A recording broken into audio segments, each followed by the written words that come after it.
పాకిస్తాన్ ఎన్నటికీ మారదు. అది ఒకప్పుడు ఉగ్రవాద దేశంగా ఉండేది, ఇప్పుడు అలాగే ఉంది, భవిష్యత్తులో కూడా ఉగ్రవాదులకు అడ్డగానే ఉండబోతుంది. ఉగ్రవాదం అంటేనే పాకిస్తాన్, పాకిస్తాన్ అంటేనే ఉగ్రవాదం. నేను ఈ మాట ఎందుకు చెప్తున్నాను అంటే, రీసెంట్గా అమెరికాలో ఒక రిపోర్ట్ పబ్లిష్ అయింది.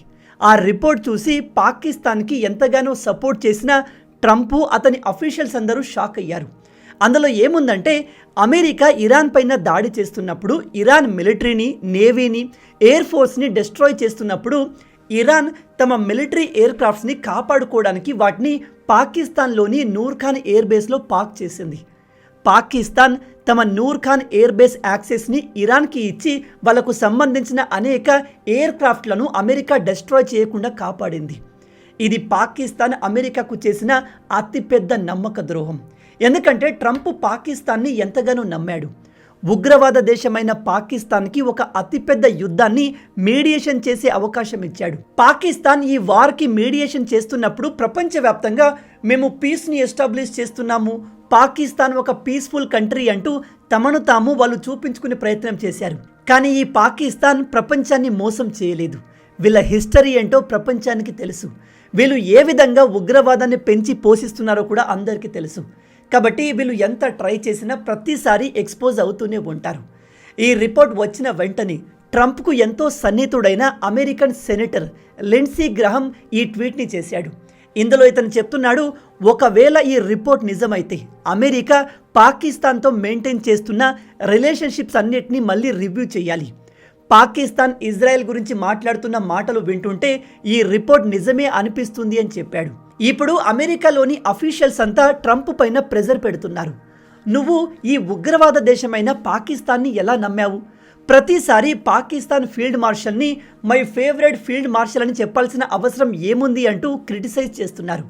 మరి దీనిపై పాకిస్తాన్ ఎలా రెస్పాండ్ అయింది? అసలు పాకిస్తాన్ ఇక్కడ ఎటువంటి డ్రామా ఆడింది? వీళ్ళ కుట్ర ఏంటి అనేది మనం ఈ వీడియోలో డీటెయిల్గా డిస్కస్ చేద్దాం. వీడియో చాలా ఇంట్రెస్టింగ్గా ఉండబోతుంది కాబట్టి ఏమాత్రం స్కిప్ చేయకుండా పూర్తిగా చూసి అన్ని విషయాలు తెలుసుకోండి. ఈ ట్రంప్ సెకండ్ టైం ప్రెసిడెంట్ అయినప్పటి నుంచి ప్రపంచం మొత్తానికి ఇతను తలనొప్పిగా మారాడు, ఎస్పెషల్లీ మన ఇండియాకు. ఎందుకంటే ఆపరేషన్ సింధూర్లో ఇతను చేసిందేమీ లేదు. మనం పాకిస్తాన్ని చిత్తు చేశాము. వాళ్ళు యుద్ధాన్ని ఆపండి అంటూ బతిమిలాడితే మనం యుద్ధాన్ని ఆపాము. కానీ మధ్యలో ఈ ట్రంప్ వచ్చేసి నేనే యుద్ధాన్ని ఆపాను, నేను పాకిస్తాన్ ఇండియా మధ్య న్యూక్లియర్ వార్ని ఆపాను అంటూ క్రెడిట్ తీసుకోవడం స్టార్ట్ చేశాడు. ఈ పాకిస్తాన్ అప్పులపైన బతికే దేశం. వీళ్ళు ట్రంప్ కాళ్ళు పట్టుకుంటే ఎంతో అంత లోన్స్ వస్తాయి, దేశాన్ని నడుపుకోవచ్చు అనుకొని ట్రంప్ చెప్పే మాటల్ని సపోర్ట్ చేస్తూ, అవును ట్రంపే వచ్చి మమ్మల్ని కాపాడాడు, లేకపోతే ఇండియాకు మాకు మధ్య ఒక న్యూక్లియర్ వార్ జరిగేది అంటూ క్రెడిట్ మొత్తాన్ని ట్రంప్కు ఇచ్చారు. ఇక భారత్ విషయానికి వస్తే మనం అమెరికా పైన అంతగా డిపెండ్ అయి లేము. మనది ఒక ఇండిపెండెంట్ కంట్రీ, మనం స్వతంత్రంగా నిర్ణయాలు తీసుకునే దేశం. అందుకే మనం చాలా క్లియర్గా ఇందులో ట్రంప్ చేసిందేమీ లేదు, అసలు ట్రంప్ ప్రమేయమే లేదు అంటూ ట్రంప్ చెప్పిన మాటలన్నింటినీ మనం రిజెక్ట్ చేశాము. ట్రంప్ అమెరికా ప్రెసిడెంట్గా ఉండి నోటికి వచ్చిన అబద్ధాలు చెప్తాడు. మన ఇండియా ఇతని రోల్ని కంప్లీట్గా రిజెక్ట్ చేసినప్పటికీ ఇతను దాదాపు ఒక 50-60 సార్లు నేనే ఇండియా పాకిస్తాన్ యుద్ధాన్ని ఆపాను అంటూ డిఫరెంట్ స్టేజెస్ పైన నిలబడి చెప్పుకున్నాడు. యాక్చువల్గా ఆ టైంలో ఇతను నోబెల్ పీస్ ప్రైజ్ కోసం ట్రై చేస్తున్నాడు. దానికి పాకిస్తాన్ సపోర్ట్ చేసింది, కానీ మనం చేయలేదు. అందుకే ఈ ట్రంప్ మన ఇండియా పైన పగ పెట్టుకున్నాడు అండ్ పాకిస్తాన్కి క్లోజ్ అయ్యాడు. మన పైన పగ పెట్టుకొని టారిఫ్ వార్ని మొదలుపెట్టాడు. ఈ టారిఫ్ వార్ గురించి మనం ప్రీవియస్లో చాలా వీడియోస్లో మాట్లాడుకున్నాం. ఈ ఇన్సిడెంట్ తర్వాత ట్రంప్ పాకిస్తాన్ విషయంలో చాలా సాఫ్ట్గా మారిపోయాడు. ఎందుకంటే పాకిస్తాన్ ట్రంప్ ఏది చెబితే అది చేస్తుంది. ఒక రకంగా పాకిస్తాన్ ట్రంప్ చేతిలో ఒక పెంపుడు జంతువు అయిపోయింది. అలాగే మనం ఇక్కడ పాకిస్తాన్ తెలివిని కూడా అప్రిషియేట్ చేయాలి. ఎందుకంటే పాకిస్తాన్ ట్రంప్ వీక్నెస్ని పట్టుకుంది. ట్రంప్ని ఎవరైనా పొగిడితే అతనికి చాలా ఇష్టం. అలాగే ఈ పాకిస్తాన్ ట్రంప్ కొడుకుకి చెందిన ఒక క్రిప్టో కంపెనీలో భారీగా ఇన్వెస్ట్మెంట్ చేసింది. దాంతో ట్రంప్కి పాకిస్తాన్కి మంచి అండర్స్టాండింగ్ కుదిరింది. ట్రంప్ గుడ్డిగా పాకిస్తాన్ని నమ్మడం మొదలుపెట్టాడు. నిజానికి పాకిస్తాన్ని యూజ్ చేయడం మొదలుపెట్టాడు. ఇరాన్ అమెరికా యుద్ధం స్టార్ట్ అయింది. ట్రంప్ ఇరాన్ని ఈజీగా ఓడించవచ్చు, ఈ యుద్ధం మ్యాక్సిమం 1-10 రోజులు మాత్రమే జరుగుతుంది, తర్వాత ఇరాన్ సరెండర్ అయిపోతుంది అనుకున్నాడు. కానీ ఇరాన్ ఈ యుద్ధంలో అందరినీ ఆశ్చర్యపరిచింది. వాళ్ళు ఎంతకీ అమెరికాకి లొంగలేదు. పైగా వీళ్ళు అమెరికాకు గట్టి పోటీని ఇచ్చారు. అమెరికాకు భారీ డ్యామేజ్ని క్రియేట్ చేశారు. ప్రజెంట్ యుద్ధం ఎండవట్లేదు. అమెరికా ఇరాన్ని ఓడించలేకపోతుంది అండ్ యుద్ధాన్ని ఆపలేకపోతుంది. యుద్ధాన్ని ఆపేస్తే ట్రంప్ తన ఓటమిని అంగీకరించినట్టు అవుతుంది. కాబట్టి ప్రజెంట్ ట్రంప్ ఈగో కారణంగా ఈ యుద్ధం ఇప్పుడు స్ట్రేట్ ఆఫ్ హార్ముజ్ దగ్గర స్ట్రక్ అయిపోయింది. స్ట్రేట్ ఆఫ్ హార్ముజ్ని అటు ఇరాన్ బ్లాక్ చేసింది, ఇటు అమెరికా బ్లాక్ చేసింది. ట్రంప్ స్టార్ట్ చేసిన ఈ స్టూపిడ్ వార్ కారణంగా ప్రపంచ దేశాలు సఫర్ అవుతున్నాయి. భారత్ లాంటి పెద్ద ఎకానమీ సఫర్ అవుతుంది. అయితే ఈ యుద్ధంలో ట్రంప్ చేసిన ఇంకో తెలివి తక్కువ పని ఏమిటంటే ఈ యుద్ధాన్ని ఆపడానికి మీడియేటర్గా పాకిస్తాన్ని పెట్టడం. పాకిస్తాన్ ఒక అతిపెద్ద ఉగ్రవాద దేశం. అలాంటి దేశాన్ని రెండు దేశాల మధ్య పీస్ ఎస్టాబ్లిష్ చేయడానికి ట్రంప్ ఎన్నుకున్నాడు. కాబట్టి ఆబ్వియస్లీ పాకిస్తాన్ ఇక్కడ ఫెయిల్ అవుతుంది. చివరికి అదే జరిగింది. ఈ విషయం అందరికీ తెలుసు. ఇస్లామాబాద్లో ఎన్నిసార్లు పీస్ డిస్కషన్లు చేసినా అమెరికా ఇరాన్ యుద్ధం ఆగలేదు. పాకిస్తాన్ అట్టర్ ఫ్లాప్ అయింది. అయితే ఇప్పుడు కొత్తగా వచ్చిన రిపోర్ట్ చెప్పేది ఏమిటంటే పాకిస్తాన్ ముందు నుంచే బయాస్డ్గా ఉంది. మనం పాకిస్తాన్ అమెరికా వైపు ఉంది అనుకున్నాం, కానీ పాకిస్తాన్ సీక్రెట్గా ఇరాన్కి హెల్ప్ చేస్తుంది. ఇరాన్ తమకు సంబంధించిన అనేక మిలిటరీ ఎయిర్ క్రాఫ్ట్స్ని ఎవరికి తెలియకుండా పాకిస్తాన్ నూర్ఖాన్ ఎయిర్ బేస్లో పార్క్ చేసింది. అక్కడ ఎందుకు పార్క్ చేసింది అంటే పాకిస్తాన్ అమెరికాతో కలిసి ఉంది. కాబట్టి అమెరికాకు పాకిస్తాన్ ఎయిర్ బేస్లో ఇరాన్ మిలిటరీ ఎయిర్ క్రాఫ్ట్స్ ఉన్నాయి అనే అనుమానం రాదు.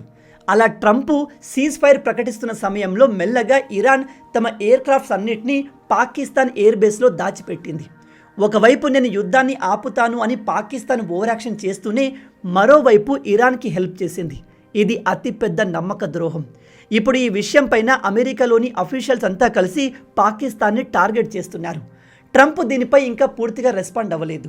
బట్ పాకిస్తాన్కి గట్టి కోటింగ్ ఉండబోతుంది. అయితే దీనిపై పాకిస్తాన్ ఏం చెప్తుందో తెలుసా? ఆ రిపోర్ట్స్ కంప్లీట్గా అబద్ధం, మిస్లీడింగ్. మేము ఇరాన్కి మిలిటరీ ఎయిర్ క్రాఫ్ట్ని కాపాడుకోవడానికి మా ఎయిర్ బేస్ల యాక్సెస్ ఇవ్వలేదు.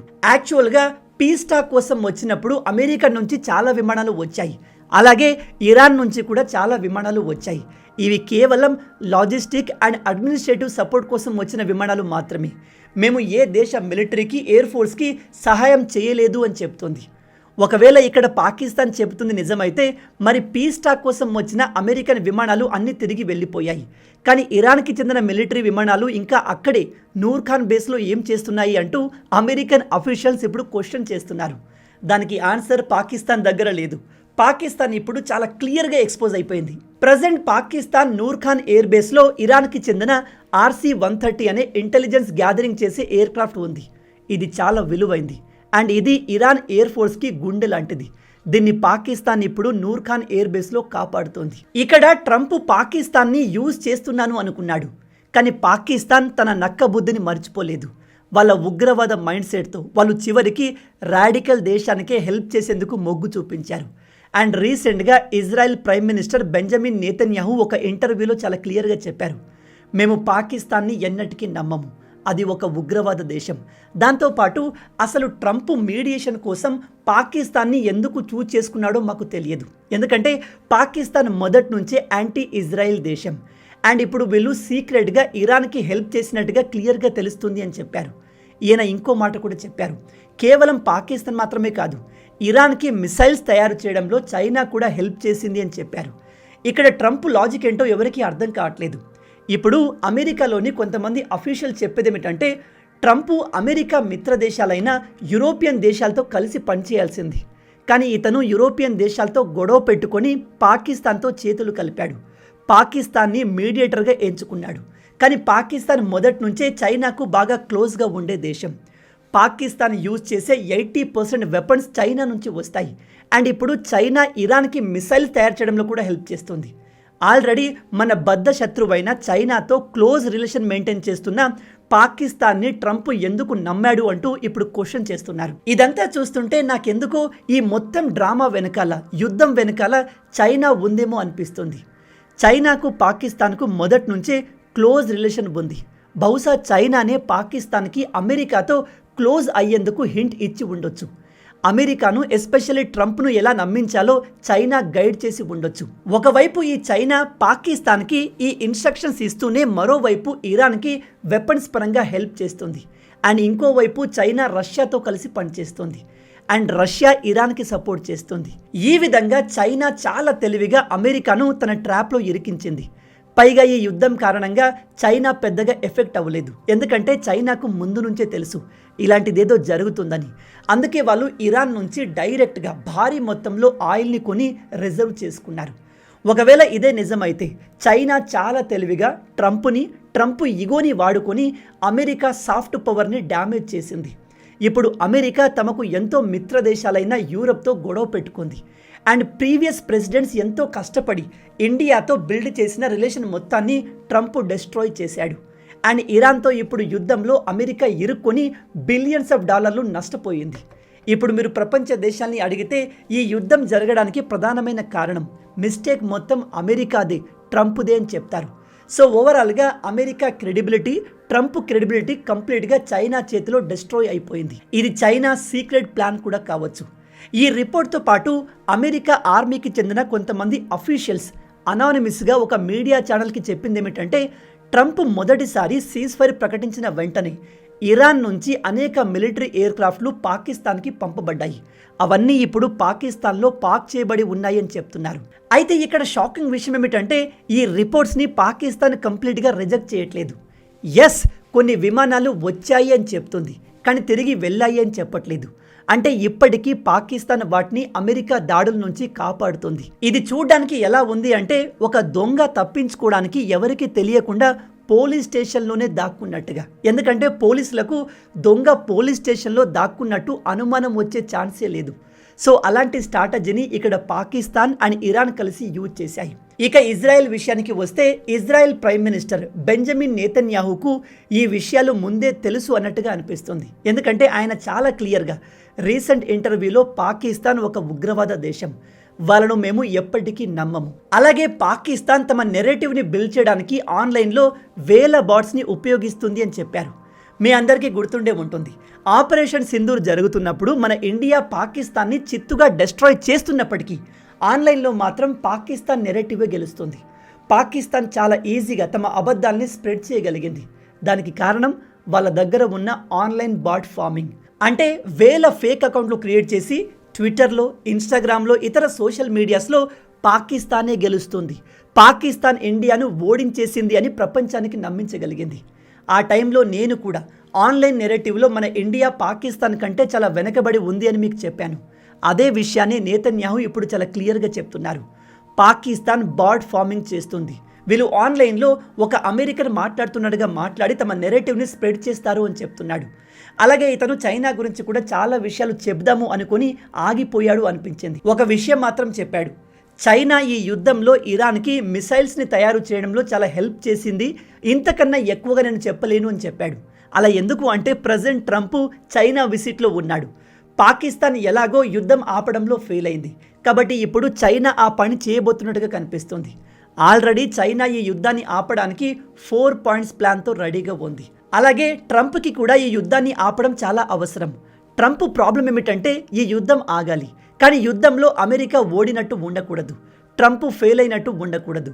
సో అలాంటి మెథడ్ కోసం, సొల్యూషన్ కోసం ఇతను చూస్తున్నాడు.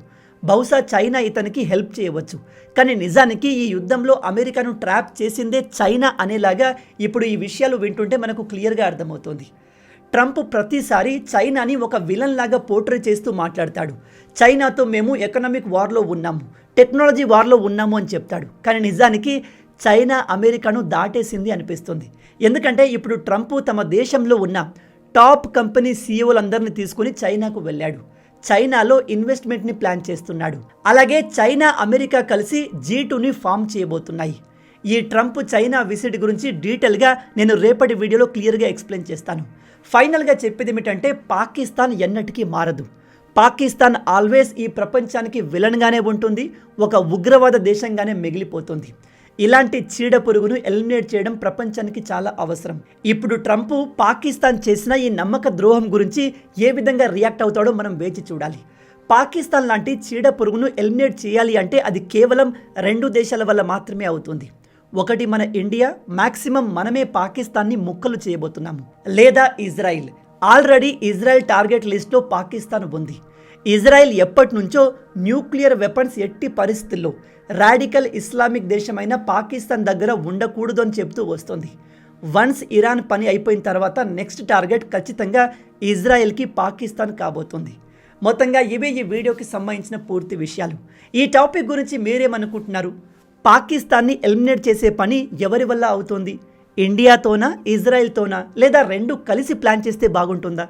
మీ ఆలోచనల్ని కింద కామెంట్లో చెప్పండి. ఈ వీడియో మీకు నచ్చింది అనుకుంటున్నాను. నచ్చితే అలా ఊరికే చూసి వెళ్ళిపోకుండా వీడియోని లైక్ చేయండి. మన తెలుగు యువతను ఎంత వీలైతే అంత దేశభక్తులుగా మార్చాలి అనే మిషన్తో పనిచేస్తున్నాము. మన ఛానల్ని సబ్స్క్రైబ్ చేసుకొని ఆ మిషన్లో మీరు భాగం అవ్వండి. రాబోయే వీడియోలో ఇంకో ఇంట్రెస్టింగ్ టాపిక్తో మళ్ళీ కలుద్దాం. అంటిల్ దెన్, జై హింద్, జై భారత్, భారత్ మాతాకి జై.